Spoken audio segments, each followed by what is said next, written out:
Hi friends, तो आज आम आलोचना करिबा 12टी ओडिया मास और तार इंग्राजी नाम ओ ताहा केतेरु केते तारीख मध्यरे होई थाए।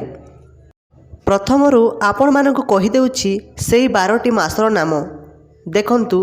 बैशाख, ज्येष्ठ, आषाढ़, श्रावण, भाद्रव, आश्विन, कार्तिक, मार्गशीर, पौष, माघ, फाल्गुन एवं चैत्र।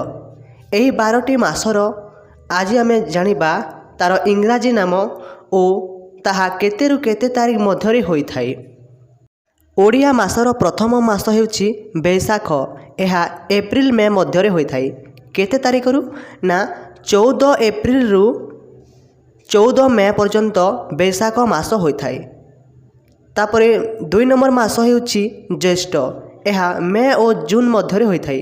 केते तारीखरु ना 15 मे रु 14 जून पर्यंत।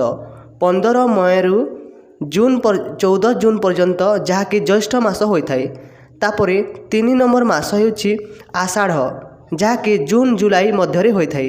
15 जून रु 15 जुलाई पर्यंत आषाढ़ मास होई थाए। तापरे 4 नंबर मास हेउछि श्रावण। जुलाई एवं अगस्त मध्यरे श्रावण मास होई थाए। यह 16 जुलाई रु 16 अगस्त पर्यंत श्रावण मास होई थाए। तापरे 5 नंबर आसीगला भाद्रव।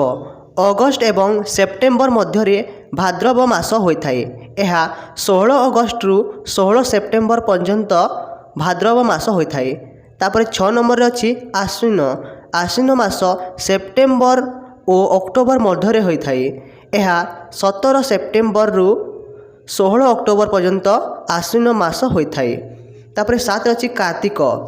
कार्तिक मास जहाँकि अक्टोबर एवं नवेम्बर मध्यरे होई थाए। केते तारीखरु ना 17 अक्टोबर रु 15 नवेम्बर पर्यंत होई थाए। तापरे 8 रे अछि मार्गशीर। मार्गशीर मास जहाँकि नवेम्बर एवं डिसेम्बर मध्यरे होई थाए। यह 16 नवेम्बर रु 15 डिसेम्बर पर्यंत होई थाए। तापरे 9 नंबर मास होछि पौष। पौष मास जहाँकि डिसेम्बर एवं जनवरी मध्यरे होई थाए। यह 16 डिसेम्बर रु 14 जनवरी पर्यंत होई थाए। तेबे देखिबा 10 नंबर मास होछि माघ। माघ मास जहाँकि जनवरी रु फेब्रुआरी पर्यंत होई थाए। यह 15 जनवरी रु 13 फेब्रुआरी पर्यंत होई थाए। तापरे 11 रे अछि देखंतु फाल्गुन। फाल्गुन मास जहाँकि फेब्रुआरी एवं मार्च मध्यरे होई थाए। यह 14 फेब्रुआरी रु 14 मार्च पर्यंत होई थाए।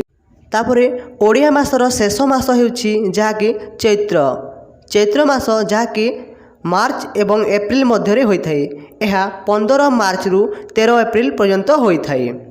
तो आपण माने जानिले डिसेम्बर जेमिति इंग्राजी रो शेष मास सेमिति ओडिया मासर चैत्र आउ इंग्राजी रो जनवरी मास हेउछि प्रथम मास और ओडिया मास हेउछि बैशाख मास।